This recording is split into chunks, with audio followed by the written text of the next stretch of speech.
Technology is the future, Gavin declared, raising his champagne flute at my farewell lunch. His polished smile never reached his eyes as he continued.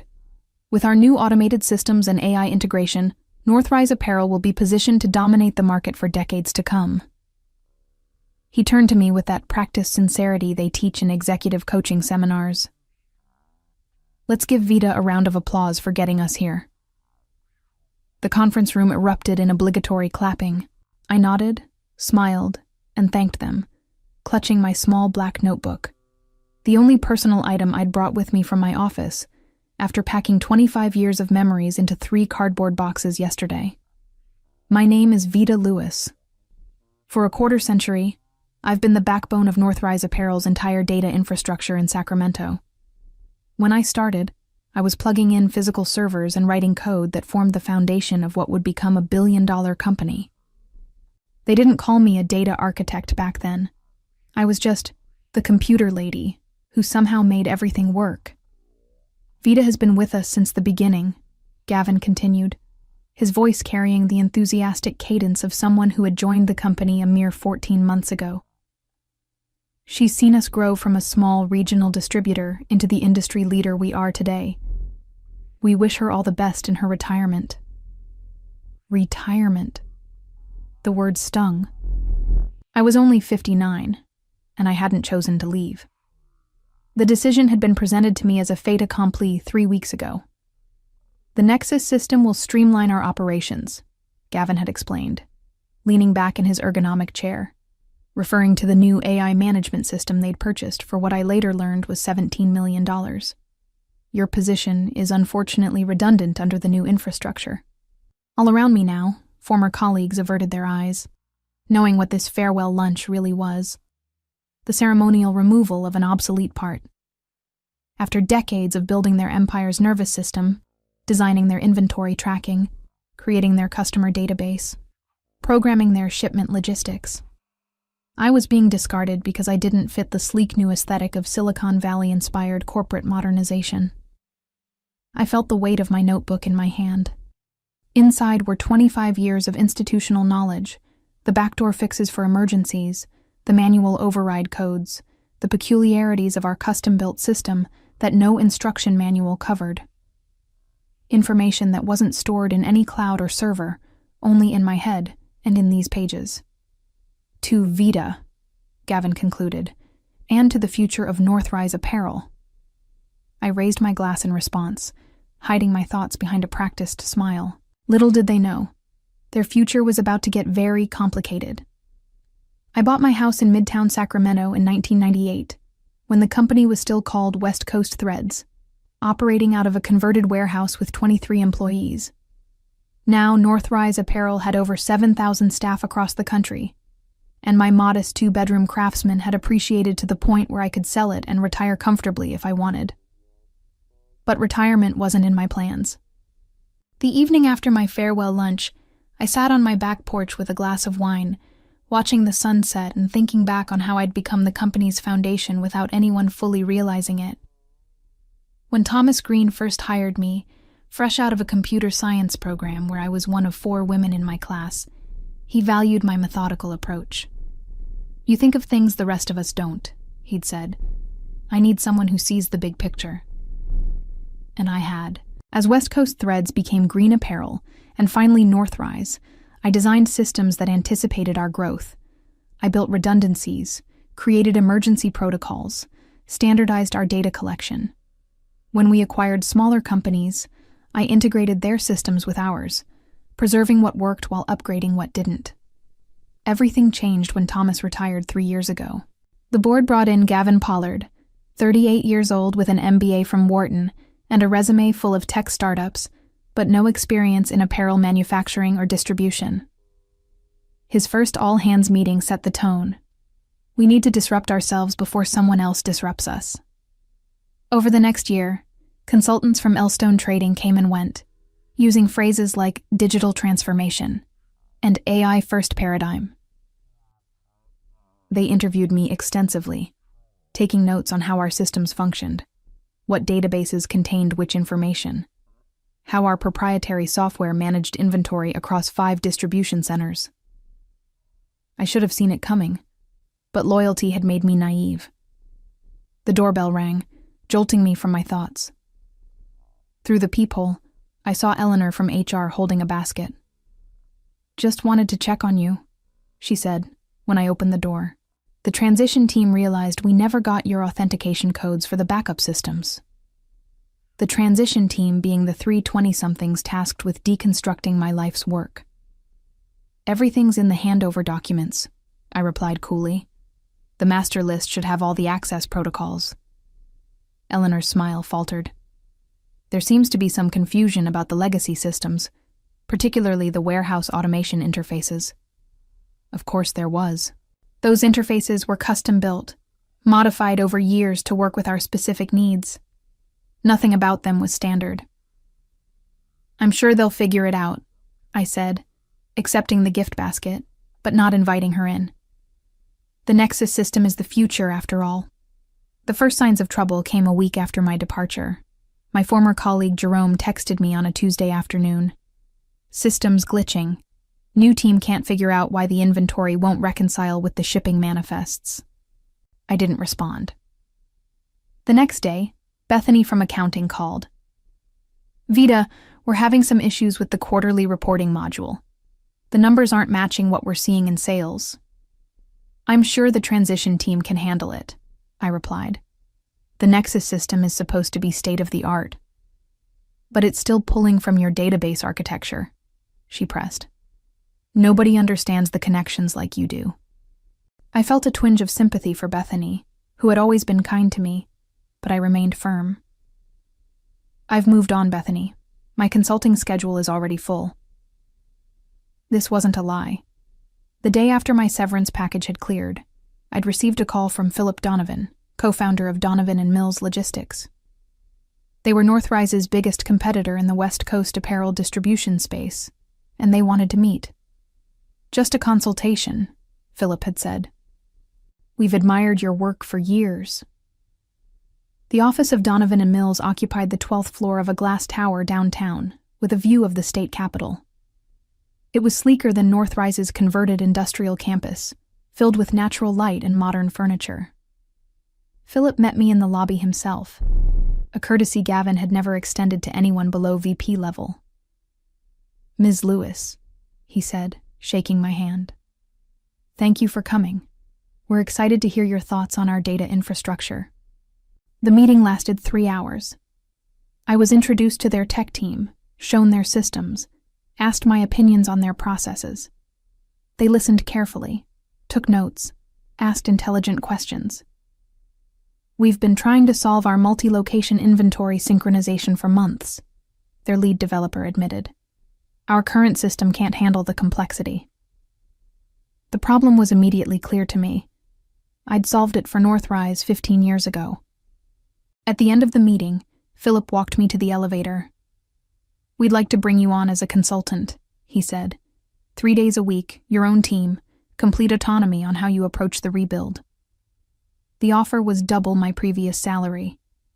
"I'll need to think about it," I said, though my mind was already made up. When I got home, there were 3 missed calls from Northrise.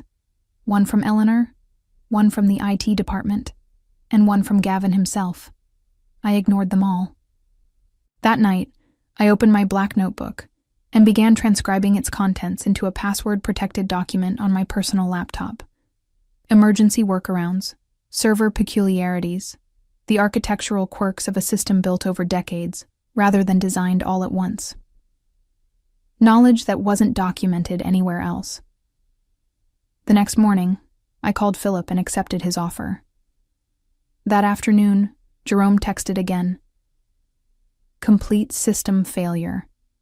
Nothing's talking to anything. CEO is losing his mind." I closed my phone without replying and began packing for my first day at Donovan and Mills. I was deep into my 3rd week at Donovan and Mills when the storm truly broke. I'd been given a corner office overlooking the American River and a team of 5 developers who actually listened when I talked about database architecture. We were making rapid progress on rebuilding their inventory management system, and I felt more valued in those 3 weeks than I had in my last 3 years at Northrise. My phone buzzed with a text from Jerome. They're calling it the Black Thursday crash. Nothing's working. Orders lost. Inventory frozen. Customer portal down. Gavin's looking for someone to blame.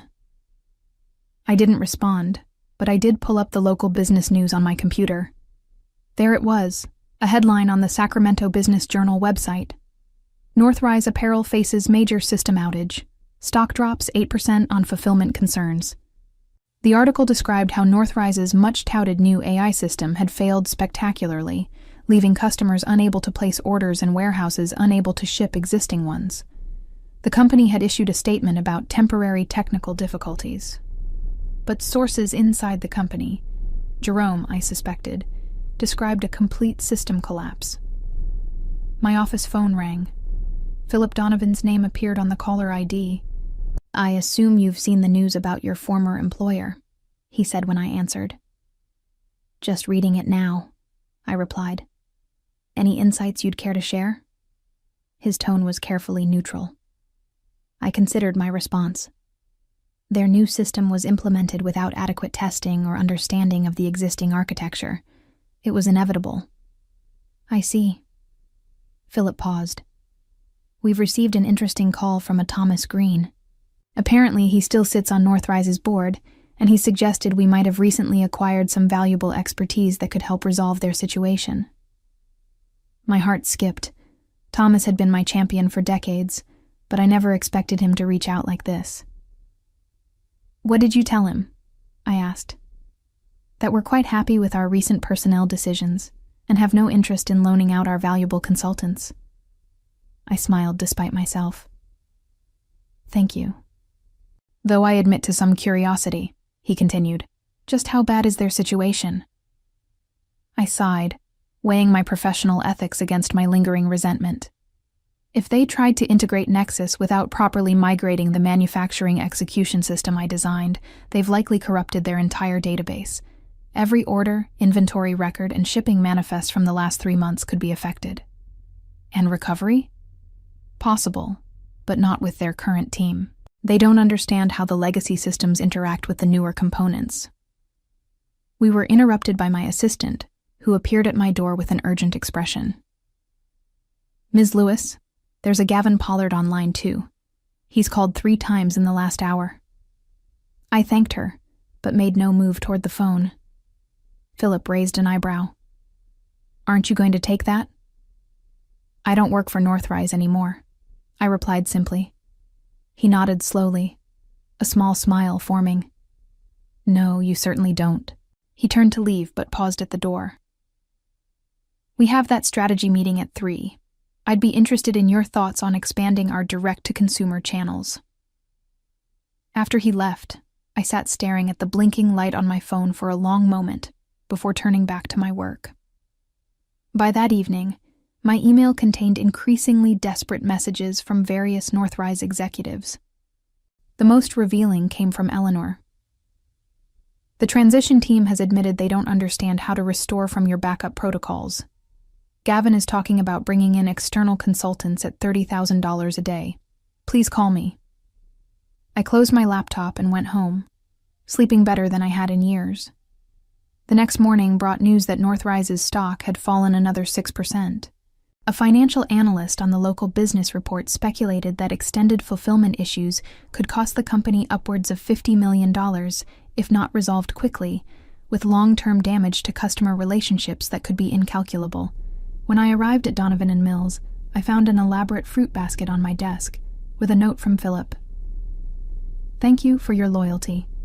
Your insights yesterday helped us secure the Wilson account, 4.2 Northern annual." The Wilson Group had been one of Northrise's oldest clients. I allowed myself a moment of satisfaction before getting back to work. Around noon, my desk phone rang again. The receptionist sounded apologetic.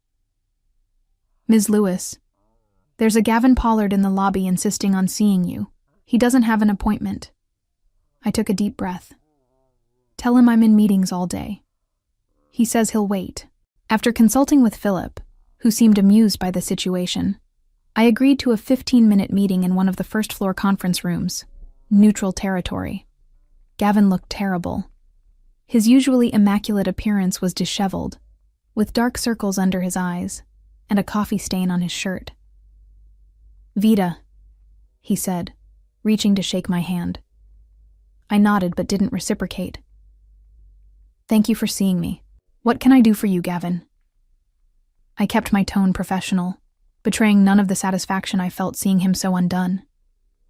"We need your help," he said simply. "The Nexus integration has encountered some complications." I believe catastrophic failure is the term the business papers are using. He winced. "The coverage has been unfortunate, but we believe with your expertise, we can resolve the issues quickly. The board has authorized me to offer you a 6-month consulting contract. Very generous terms. I have a position here. We'll double whatever they're paying you," he said quickly. Then, seeing my expression, "Triple it." I leaned back, studying him. "You fired me, Gavin. You called my expertise obsolete. You said, what was it? That technology is the future, and my methods were holding the company back."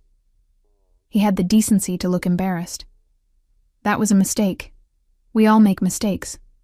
Some more costly than others. Vida, please. We're losing millions every day. The warehouses can't ship. Customer service can't access order histories. The Nexus team says the core database is corrupted beyond recognition." I thought of all the warnings I'd given during the transition, the documentation I'd provided that had been dismissed as unnecessarily complex, the training sessions no one had time to attend. "No," I said simply. "What?" "No, I don't work for Northrise anymore. I have commitments here, but I'm sure your Nexus experts will figure it out eventually." Gavin's desperation turned to anger. "You know exactly what happened to our systems. You probably built in these failures."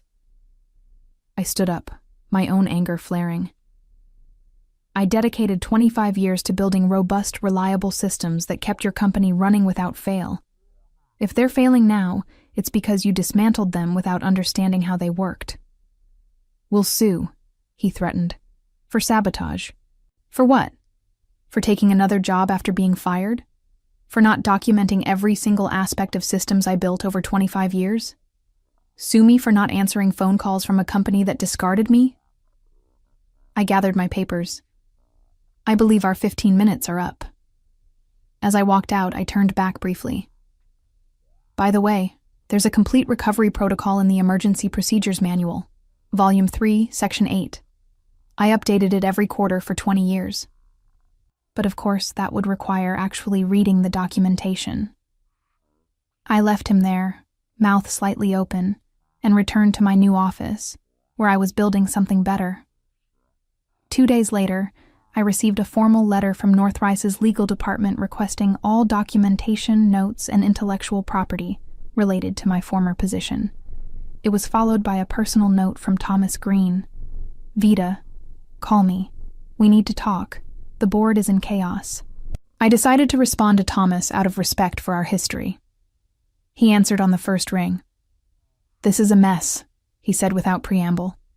"Gavin has the board convinced you sabotaged the system." "That's absurd," I replied. "I built those systems to withstand anything. They were working perfectly when I left." "I know that," Thomas sighed. "But they need someone to blame. The Nexus implementation has been a disaster. They've lost millions in orders, and their main backup was corrupted during the migration." "There's a tertiary backup," I said. "On the secure server in Building C. It runs independently from the main system and archives everything weekly." There was a pause. Building C was decommissioned last month. Cost-cutting measure. I closed my eyes, imagining the old server room with its carefully maintained equipment, now empty. Of course it was. "Vida," Thomas's voice softened. "I know you were treated poorly, but there are 7,000 employees whose livelihoods depend on Northrise. Not all of them were part of Gavin's decisions." It was a fair point, and one that had been weighing on me. My grievance was with the executive team, not with the warehouse workers or customer service representatives who were probably dealing with chaos. I can't come back, Thomas. I've made commitments here. I understand. But perhaps there's a middle way. What if you provided consultation remotely? Just enough guidance to get the critical systems back online. The board would ensure you're well compensated, and Gavin would have no direct contact with you. I considered his proposal. I'll think about it. That evening, I discussed the situation with Philip, who surprised me with his response. Help them, he said, under the right conditions. You want me to help our biggest competitor? He smiled. I want you to negotiate terms that benefit us both. If you can get their systems running again while securing favorable terms for Donovan and Mills, that's a win-win.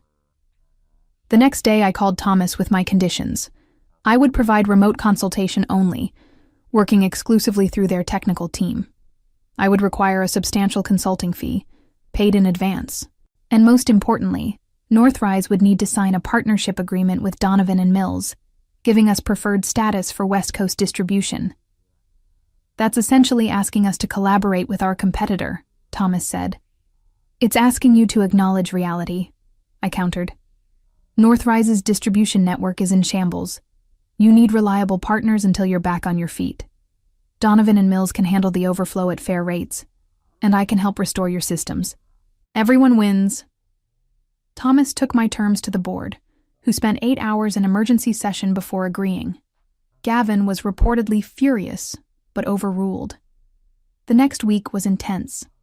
Working remotely through video conferences, I guided Northrise's technical team through the painstaking process of recovering their data and rebuilding critical systems. I didn't give them everything, just enough to restore basic functionality and prevent further losses. Philip was delighted with the partnership agreement, which gave us access to clients we'd been pursuing for years. Northrise's stock stabilized, and the crisis coverage in the business press began to fade. Through it all, I maintained my distance from Gavin, speaking only with the technical team and Thomas. But I heard through Jerome that Gavin's position was precarious, with several board members openly questioning his leadership. It wasn't revenge exactly. It was something more satisfying: vindication. 6 weeks after what the tech team had begun calling the Vita protocols salvaged Northrise's systems, I received an unexpected email from Thomas Green. The subject line read simply, Board meeting results. Gavin Pollard had been removed as CEO. The board had voted 10-2 for his immediate replacement. The Nexus failure cost us $142 million in lost orders, damaged customer relationships, and emergency consultants, Thomas wrote. His position became untenable when the quarterly reports showed the extent of the damage.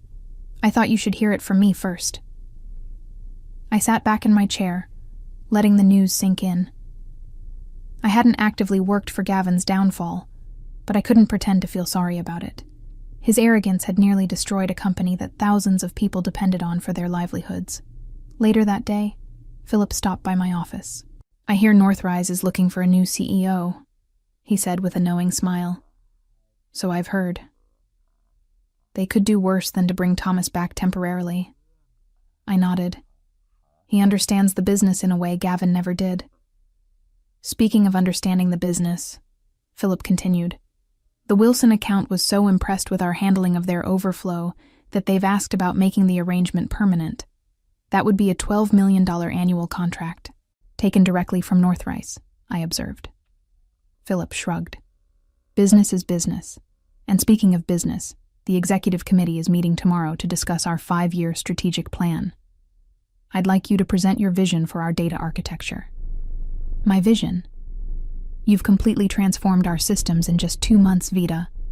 The committee needs to understand what you've built and where you see it going. Your work deserves recognition. As he left, I turned to look out my window at the Sacramento skyline. In the distance, I could just make out the Northrise campus. Their logo still illuminated the main building, but inside, everything had changed. The company would survive, but it would never be the same. Neither would I.